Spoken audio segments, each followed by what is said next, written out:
हरियाणा के गांव से पढ़कर यहीं पे पीजीआई रोहतक में डॉक्टर बनी। यहाँ से सिर्फ अपना इंट्रोडक्शन देके आप ही के बीच में आऊंगी बात करने, डोंट वरी, बड़ा एंथुसियास्टिक ग्रुप बैठा है इधर। सबसे पहले मैं धन्यवाद करना चाहती हूँ colonel Yogendra Singh, director Haryana literary festival, keynote speaker doctor Anoop Lather ji, professor Dalbir Singh, principal government PG college Jhajjar, doctor Khajan Singh Gulia, retired principal government Nehru college Jhajjar, Shri MS Chopra ji, I think वो जा चुके हैं यहाँ से, and the members of alumni who are present here. My dear friend Professor Kavita, thank you for inviting me over. All respected people here and देवियों सजनों व मेरे प्यारे स्टूडेंट्स जिनके लिए बात करने आए हैं, तो मैं आप सभी का फिर से हार्दिक अभिनंदन करती हूँ और फिर से मेरी प्यार भरी राम राम। तो अब मैं आप सबके, मुझे हैंड हैंड माइक मिल सकता है? माइक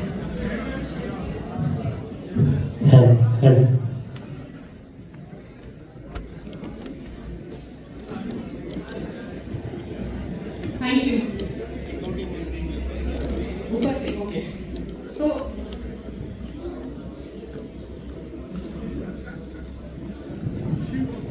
मैं चाहती हूँ कि हम इसमें इंटरैक्ट हम थोड़ा बातचीत करें और समझें, क्योंकि जो मैं बोलने चाह रही हूँ, देखो जब हरियाणा का नाम लेते हैं, मैं कुछ पढ़ाने नहीं आई हूँ आपको, कोई ज्ञान नहीं बांटने आई।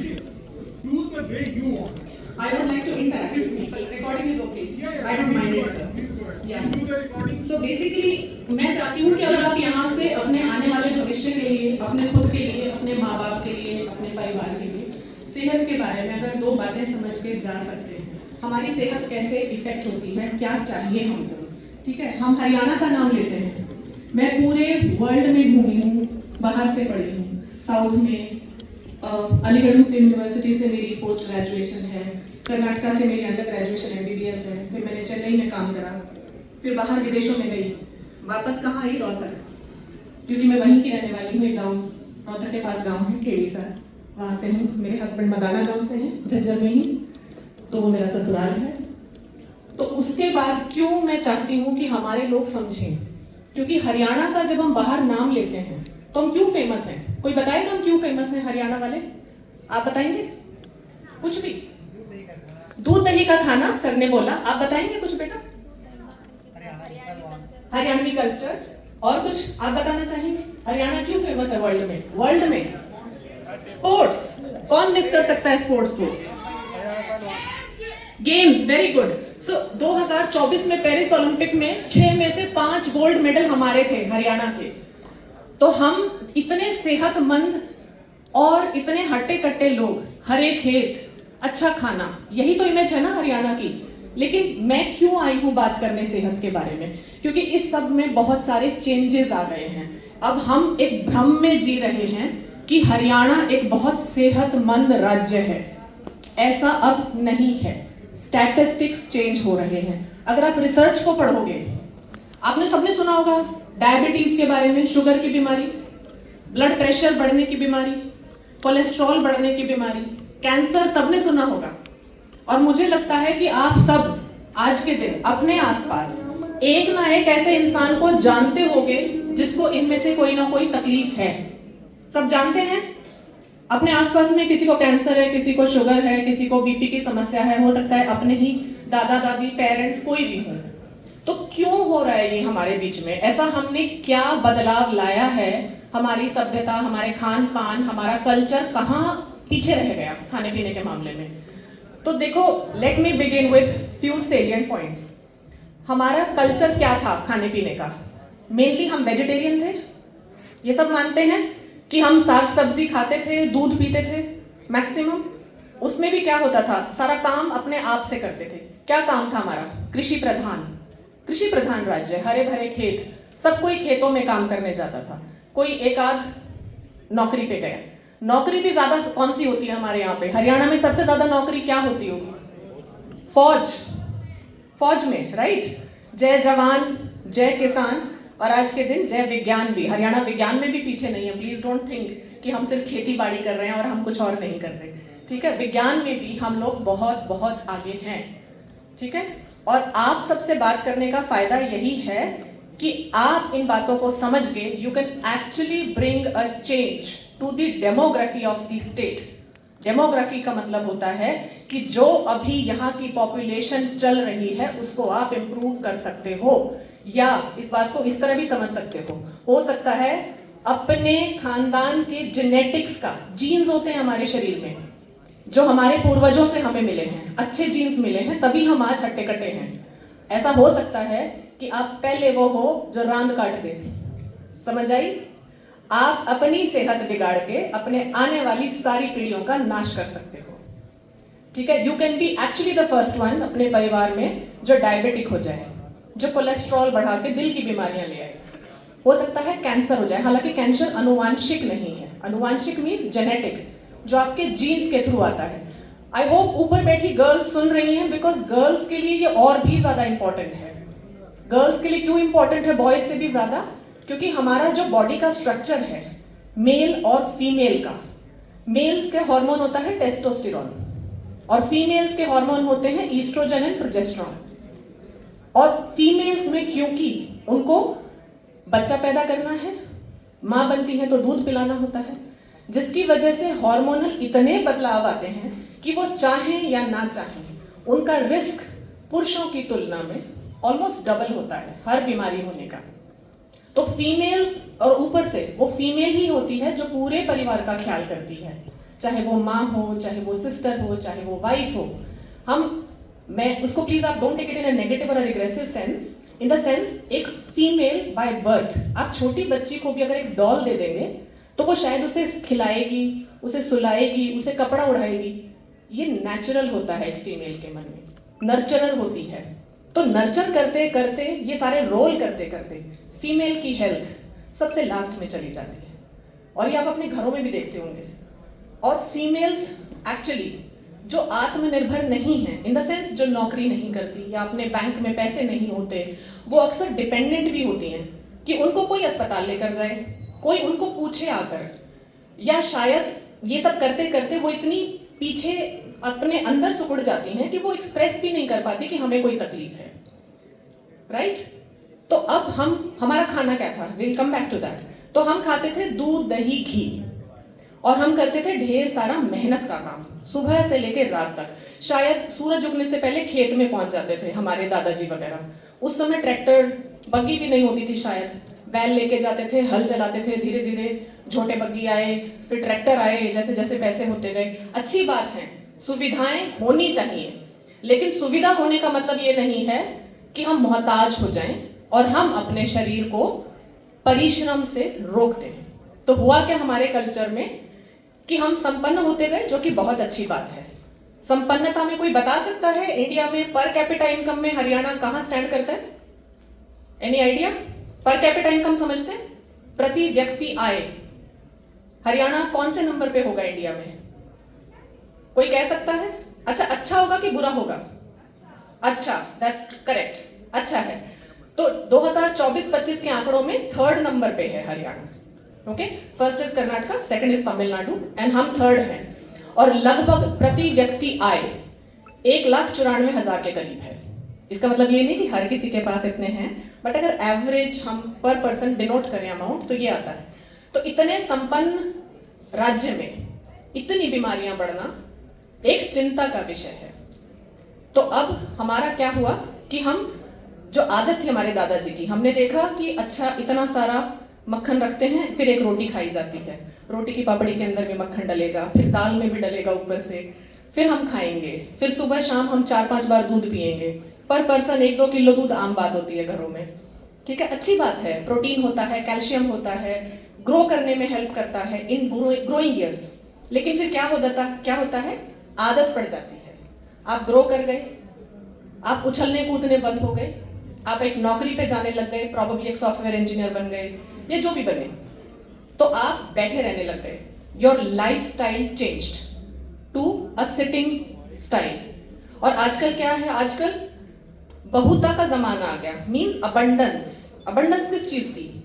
आपको अभी यहां बैठे बैठे ब्लिंकिट है झज्जर में, सबको पता होगा ब्लिंकिट एक ऐप है ना? अभी मुझे ऐसा लगे कि ओहो मैं तो घर से ये भूल आई, तो मैं क्या करूंगी, मैं यहाँ बैठे बैठे 10 मिनट में उसको मंगवा लूंगी, राइट। अपने घर पे भी हम यही करते हैं, सामने मार्केट है, 2 दही के पैकेट लाने हैं या 2 दूध के पैकेट लाने हैं या सब्जी लानी है, तो क्या करेंगे, ब्लिंकिट कर लेते हैं, कौन जाएगा, 10 रुपए ही तो एक्स्ट्रा लगने हैं, राइट। लेकिन अब क्या हो रहा है, हमारा ये हरियाणा में तो अब दिखने लगा है, लेकिन मैं बात कर रही हूँ from our grandparents till today, हमने वो सब करना बंद कर दिया जो हम करते थे, लेकिन खान पान की आदतें वो की वो बनी रह गई हमारी। और आप ये मान के चलिए, मोटापा is central to all diseases. सबसे पहले इंसान मोटा होना शुरू होता है, अक्सर फैट बढ़ता है, कितना ही अमाउंट ऑफ वजन बढ़े हमारा, उससे हमारे शरीर में क्या होता है, चेंजेस आते हैं, जिनकी वजह से, जिसको हम इन्फ्लेमेशन बोलते हैं मेडिकल भाषा में। मेडिकल भाषा मतलब हमारे शरीर की हर कोशिका, हर सेल स्ट्रेस में आ जाता है, और उसके स्ट्रेस में आने की वजह से क्या होता है, धीरे धीरे शुगर बढ़ेगा, ब्लड प्रेशर बढ़ेगा, कोलेस्ट्रॉल बढ़ेगा, और हमारे को अनजानी बीमारियां जिनको हम नहीं चाहते तो भी वो आ जाती हैं। सो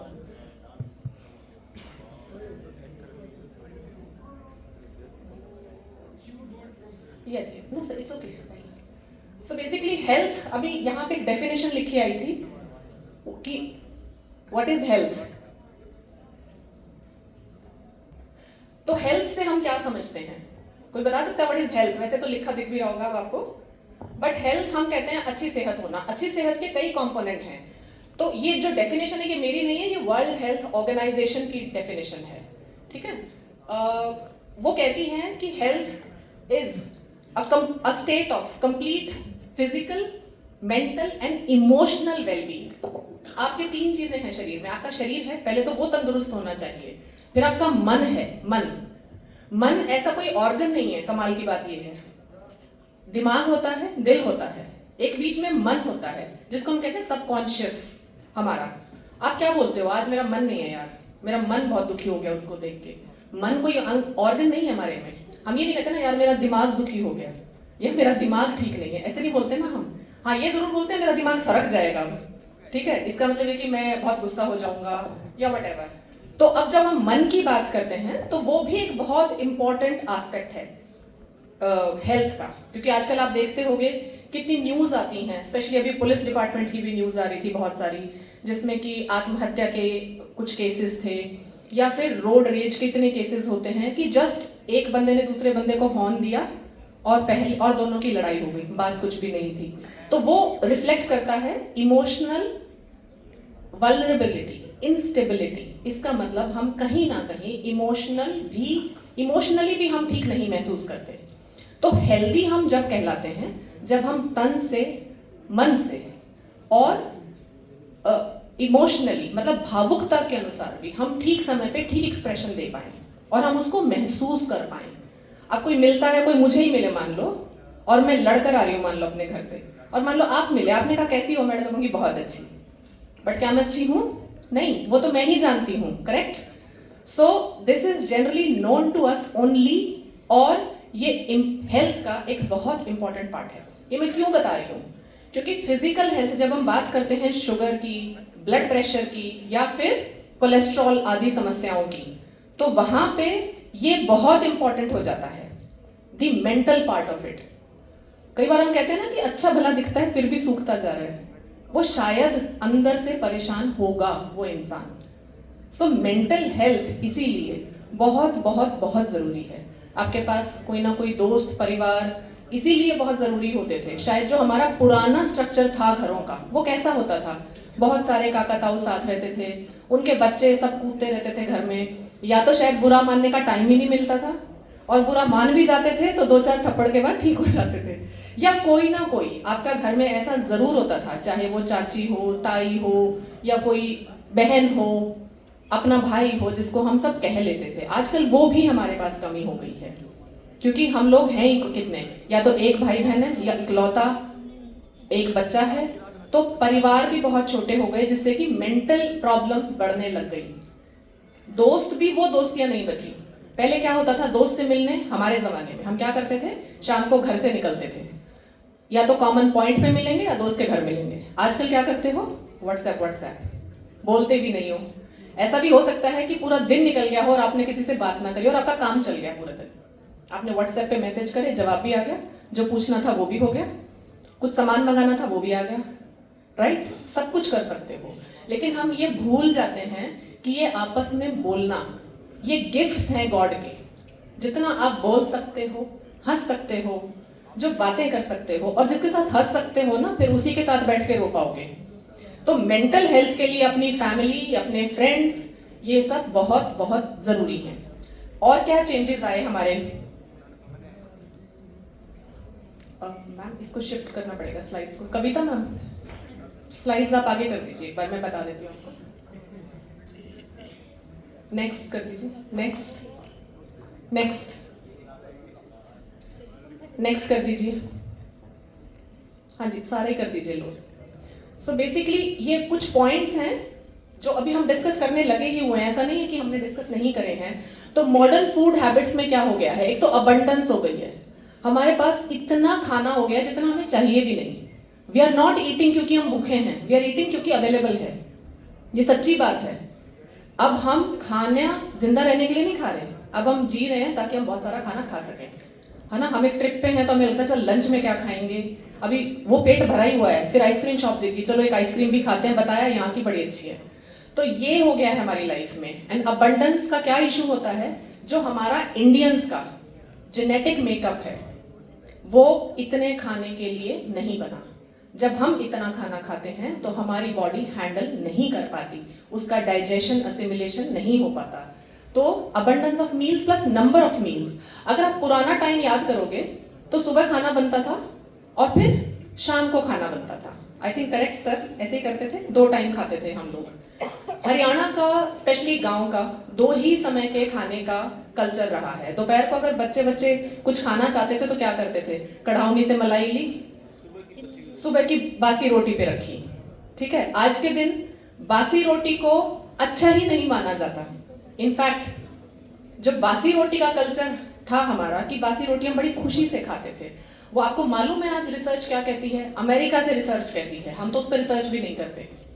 अमेरिका से रिसर्च कहती है कि जो गेहूं होता है उसमें ग्लूटेन नाम का प्रोटीन पाया जाता है। कितनों को पता है ग्लूटेन के बारे में? सुना है किसी ने?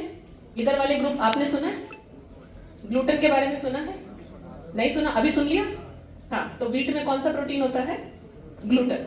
ठीक है, ग्लूटेन आप गूगल करेंगे आज जाके, तो आज के दिन जो ग्लूटेन है वो एक कल्प्रिट है। It is not a considered, it is, उसके साथ में बहुत सारी बीमारियां जुड़ गई हैं आज के दिन।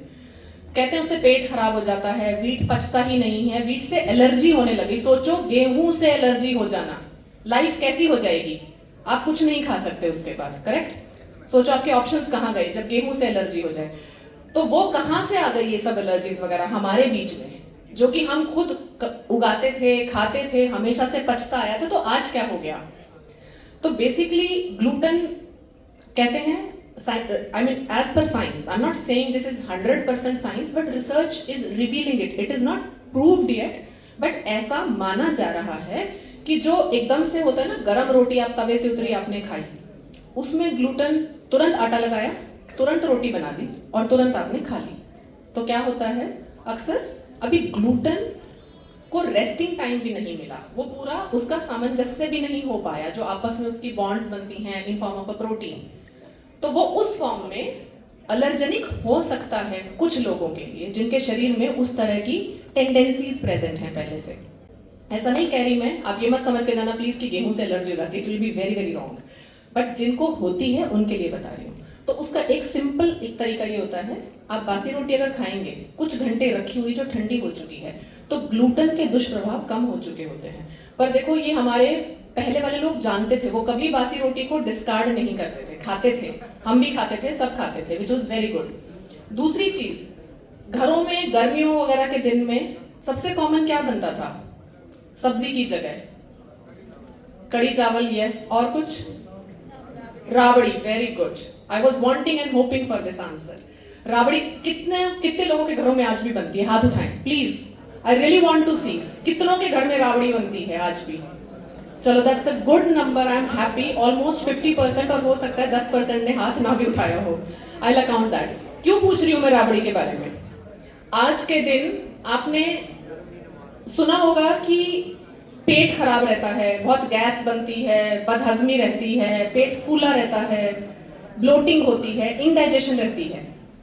तो ये सारी प्रॉब्लम्स कहाँ से आ रही हैं? ये आ रही हैं हमारी जो आंतें होती हैं, हमारा जो डाइजेस्टिव सिस्टम होता है, उसमें अंदर गुड बैक्टीरिया होते हैं। हम बैक्टीरिया को अक्सर बुरा मानते हैं कि बीमारी करते होंगे, लेकिन हमारे पाचन तंत्र में, हमारे शरीर में गुड बैक्टीरिया होते हैं।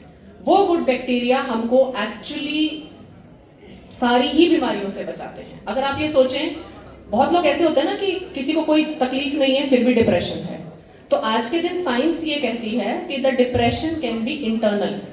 आपके अगर बैक्टीरिया अच्छे नहीं हैं शरीर के, तो सोचो एक गट ब्रेन एक्सिस होता है, आप डिप्रेशन में जा सकते हैं। आपको कुछ कैंसर्स हो सकते हैं, ठीक है, आपको लिवर के इश्यूज हो सकते हैं, जैसे फैटी लिवर होना सबसे कॉमन है आजकल, फैटी लिवर होना, ठीक है।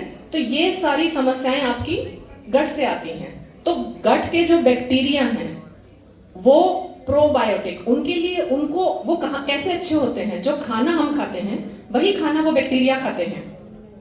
तो जो खाना हम खाएंगे, जैसा खाना हम खाएंगे वैसे ही हमारे बैक्टीरिया वो खाना खाएंगे। तो कहने का मतलब ये है, प्रीबायोटिक फूड्स बोले जाते हैं। प्रीबायोटिक फूड्स मतलब जो हमारे बैक्टीरिया खाना खाकर अच्छे बैक्टीरिया बन जाएं हमारे शरीर में। तो Rabri is a fermented food and it is a super food. आज के दिन B12 की डेफिशिएंसी सुनी है आपने शरीर में? विटामिन B12 की कमी हर घर में, हर इंसान। मैं PGI में हूँ, ऑलमोस्ट हर रोज 10 लोग ऐसे आते हैं, तलवे जल रहे हैं, बेचैनी रहती है, सिर दर्द रहता है, कमजोरी रहती है। ये सारे B12 की कमी के लक्षण हैं। एंड ट्रस्ट मी, अगर आप राबड़ी खाते हैं आपको नहीं होंगे।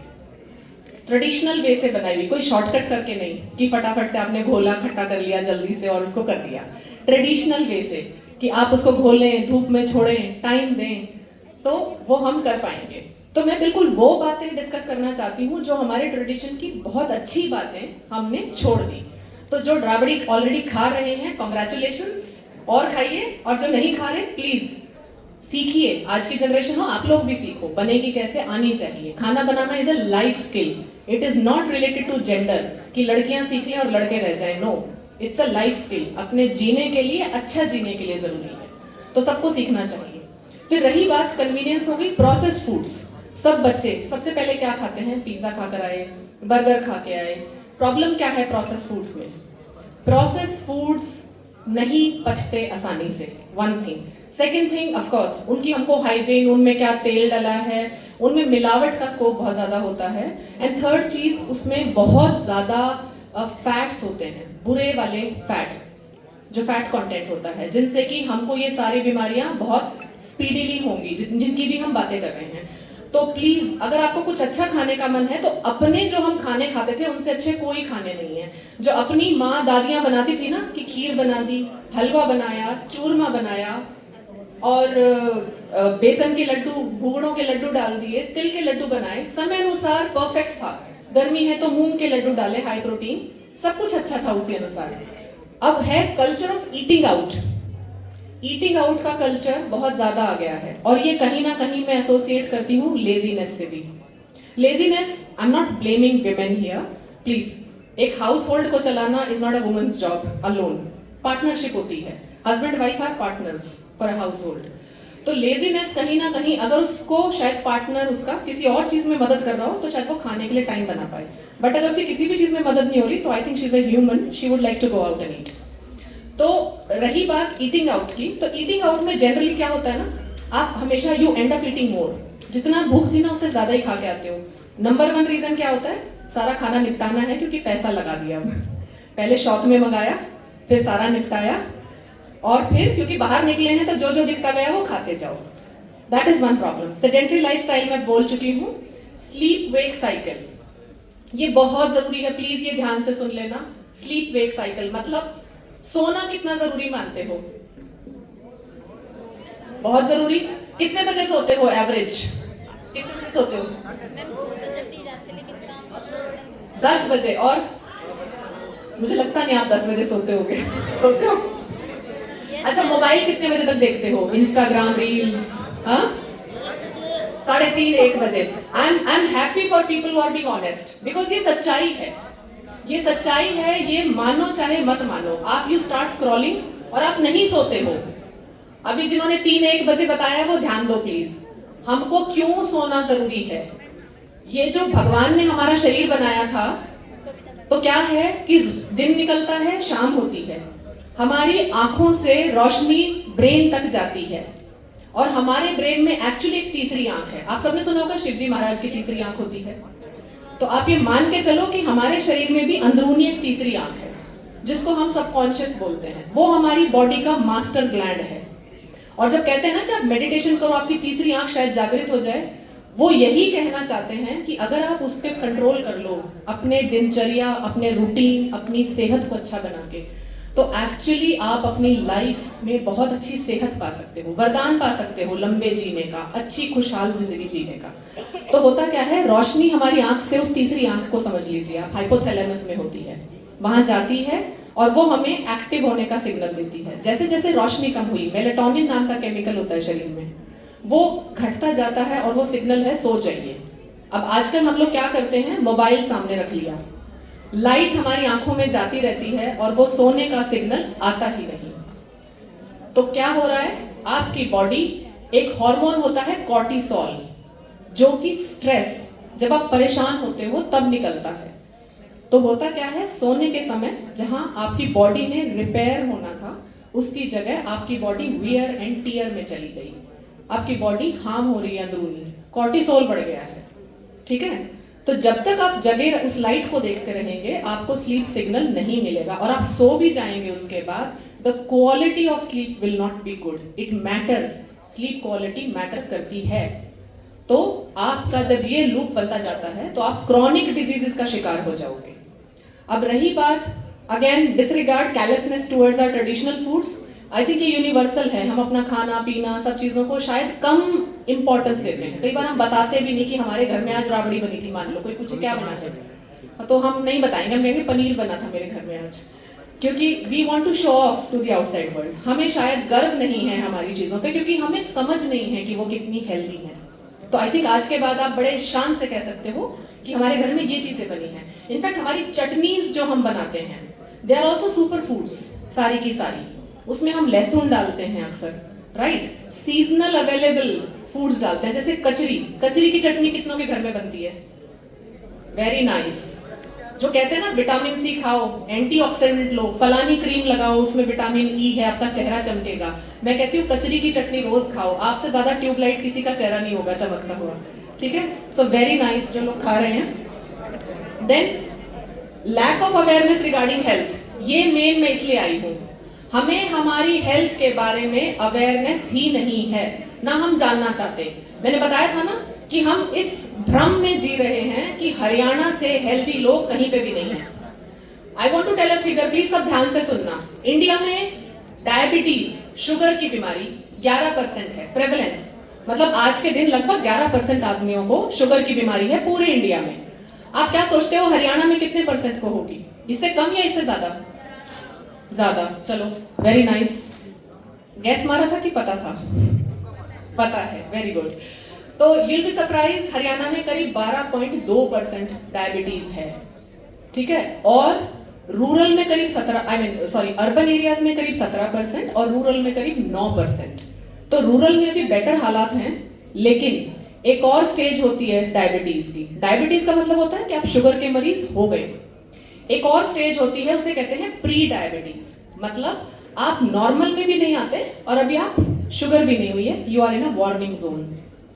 वो गांव में ज्यादा है शहरों के मुकाबले, वो गांव में ज्यादा है। हम ज्यादातर लोग जो गांव से आते हैं, हम बहुत कैजुअल होते जा रहे हैं। We are leaving our culture और हम मॉडर्नाइजेशन के शिकार हो रहे हैं। जो अच्छी बातें थी वो सब छोड़ के हम वेस्ट की तरफ चल दिए, और वेस्ट ऑलरेडी हमें इम्बाइब करके हमारे वाले सारे काम करने लग चुका है। तो मैं सिर्फ ये कहना चाहती हूँ कि जो हमारा खाना पीना, हमारा कल्चर था, वो एक्चुअली प्रमोट करता था हेल्थ को, लेकिन आज के दिन उसी खाने को हम नहीं खा सकते। इन द सेंस उतने अमाउंट ऑफ घी और दूध पे हमें को थोड़ा सा देखना पड़ेगा कि चिकनाई वाला दूध ना हो। ताकि फैट्स, कोलेस्ट्रॉल, हार्ट डिजीज से हम बचे रहें। उसके अलावा एटीट्यूड टुवर्ड्स हेल्थ, एटीट्यूड, हमको लगता है हम जवान हैं, हमें क्या होगा, ये भी बहुत बड़ा भ्रम है। हॉस्पिटल में आज के दिन मैं anaesthesia and critical care specialist हूँ। मैं बेसिकली आईसीयूज में काम करती हूँ, सारे वेंटिलेटर्स को संभालती हूँ। वेंटिलेटर सुने होंगे, वेंटिलेटर पे मरीज आते हैं, बहुत बीमार होते हैं। I take care of those patients. सारी ऑपरेशंस मेरी देखरेख में होते हैं, because I am an anaesthetist. मैं उनको बेहोश करती हूँ, उनके दर्द का ख्याल रखती हूँ, उसके बाद उनको आईसीयू में संभालना, उनको जिंदा करना। I am also resuscitation specialist, मतलब कोई अचानक से गिर जाए, मर जाए, तो सीपीआर देकर उसकी जान बचाना। I am skilled in that also to save lives. ठीक है, तो मैं अपना एक्सपीरियंस ये बता रही हूँ कि आपको लगता होगा शायद बूढ़े लोग आते हैं अस्पतालों में। नहीं, बूढ़े लोग हमारे बहुत हेल्दी हैं। सरप्राइजिंगली हमारे पास अगर 97 ईयर के कोई बुजुर्ग आते हैं हड्डी तुड़वा कर, वो तीसरे दिन अपने घर चले जाते हैं डिस्चार्ज होके।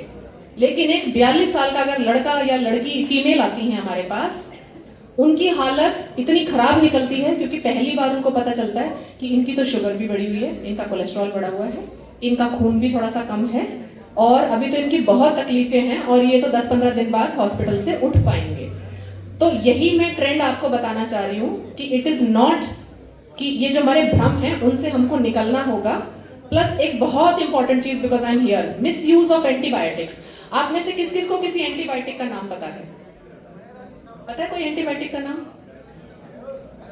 पैरासिटामोल एंटीबायोटिक नहीं है, पेन किलर है। एंटीबायोटिक का वेरी गुड, लेके नाम बताइए। एंटीबायोटिक पता है किसी को? कोई भी नाम सर आपको? Penicillin, very good. और vaseline is not an antibiotic. Thank you for your response. और बताइए, किसी को मालूम है आम क्या लेकर आते हो खांसी जुकाम हो जाए शॉप से? क्या लेकर आते हो? सेट्राजीन। एजिथ्रोमाइसिन सुनी है? Chest and gold. ठीक है, तो कहने का मतलब यह है, अच्छी बात है अगर एंटीबायोटिक्स के नाम नहीं पता। आई एम हैप्पी, क्योंकि आज के दिन हर इंसान को 2 से 3 एंटीबायोटिक के नाम पता है। दौड़ के जाओ, पसंद की दवाई लाओ, क्योंकि इंडिया में अभी रूल्स रेगुलेशंस नहीं है। और हम क्या करते हैं, एंटीबायोटिक खुद खाते रहते हैं, खुद डॉक्टर बन जाते हैं, जो कि नहीं खानी। क्योंकि मैंने जिन गुड बैक्टीरिया की बात करी थी, वो एंटीबायोटिक्स जब बिना कारण ली जाती हैं तो उन गुड बैक्टीरिया को मार देती हैं, and then we are back to zero. सेहत बनाने के लिए फिर बहुत मेहनत लगेगी। लास्ट में है not passing on cultural awareness and traditions to our next generations. ये शायद पहले देसवाल सर ने भी, उनसे पहले अनूप लाठर सर ने भी, सबने यही बात कही है। और ये हरियाणा लिटरेरी फेस्ट जो कर्नल योगेंद्र सर ने करवाया है, और आप बच्चे बैठे हो, मैं आपको बता नहीं सकती आप कितने लकी लोग हो जो एक ऐसे फेस्टिवल को अटेंड कर रहे हो। यू कांट इवन इमेजिन इसके क्या मायने हैं, जो आपको इतनी दूर से सर ने लोग बुला के आपको, आप सुन पा रहे हो उनको, to become aware and to become proud of your own culture. तो आपको ये, शायद थोड़े बड़े हो जाओगे, कहीं मेरी उम्र तक पहुंचोगे, तब इस दिन को याद करके आप actually you can be happy कि हाँ, I was a part of such a great gathering. तो ये जो कल्चरल अवेयरनेस है, ये बहुत जरूरी है। हमारा जो पास्ट रहा है हरियाणा का, वो बहुत ग्लोरियस रहा है, और ग्लोरियस पास्ट को ग्लोरियस फ्यूचर में सिर्फ आप लोग बदल सकते हो, क्योंकि आप फ्यूचर हो। आपने आगे वाली जनरेशंस, अपनी सेहत, अपनी मेंटल हेल्थ, अपना फैमिली स्ट्रक्चर आप लोग कैसे बनाओगे, सारा हरियाणा का डेमोग्राफी एंड सारी हरियाणा की शान सिर्फ इस बात पे निर्भर करेगी। तो अब जोर से सारे बोलेंगे, जय जवान, जय किसान, जय विज्ञान, जय माता दी एंड जय Hind. Thank you so much for your patient hearing. कोई क्वेश्चंस हैं तो आप पूछ सकते हैं।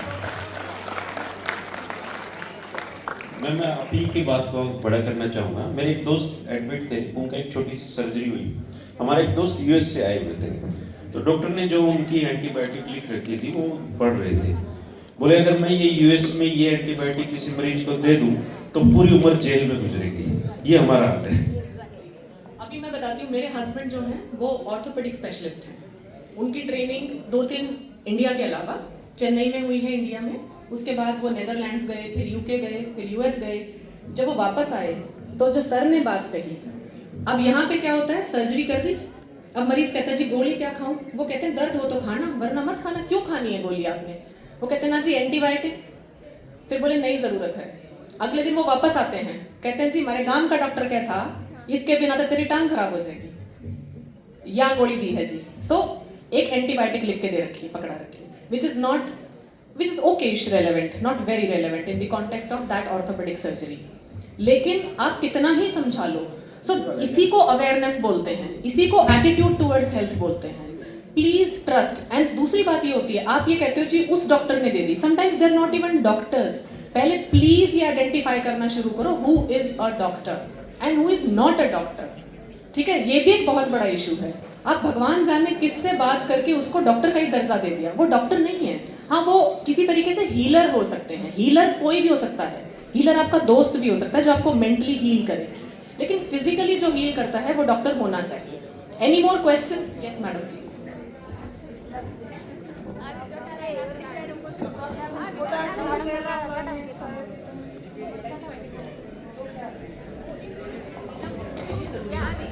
वो एक एंटीबायोटिक है। जो मेरा कंसर्न है वो एंटीबायोटिक्स के बारे में है। आप किसी भी बीमारी के लिए जाएं, डॉक्टर के पास जाएं, केमिस्ट से भी कई बार आप दवाई लेने चले जाते हो, हमेशा पूछ के लीजिए क्या ये कोई एंटीबायोटिक तो नहीं है और क्या मुझे इसकी एक्चुअली नीड है। ठीक है, एंटीबायोटिक की बहुत स्पेसिफिक इंडिकेशंस होती हैं, ऐसे ही आप नहीं ले सकते, नहीं लेनी चाहिए। So thank you so much again. Oh, ma'am has a question, I am sorry. I don't have a question. I just want to congratulate you on a wonderful lecture. All the points that you have. Can you just write it down or put this on YouTube? Because it has so many important points the way that you have said. Please do that. Thank you, ma'am. I do podcasts as well, which are available on YouTube and Instagram, both.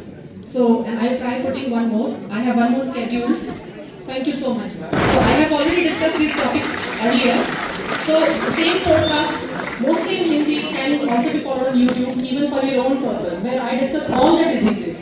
चाहे वो sugar है, चाहे वो thyroid का issue है, चाहे वो बच्चों को पालने के रिलेटेड बातें हैं, जो कि समाज के लिए बहुत जरूरी है। हॉस्पिटल में बैठ के अपना कर्तव्य कर्म भूमि में काम करना एक बात होती है, लेकिन जब तक हम एटीट्यूड एंड अवेयरनेस को नहीं इंप्रूव करेंगे अपनी सोसाइटी के, हमारी सोसाइटी इंप्रूव नहीं कर सकती।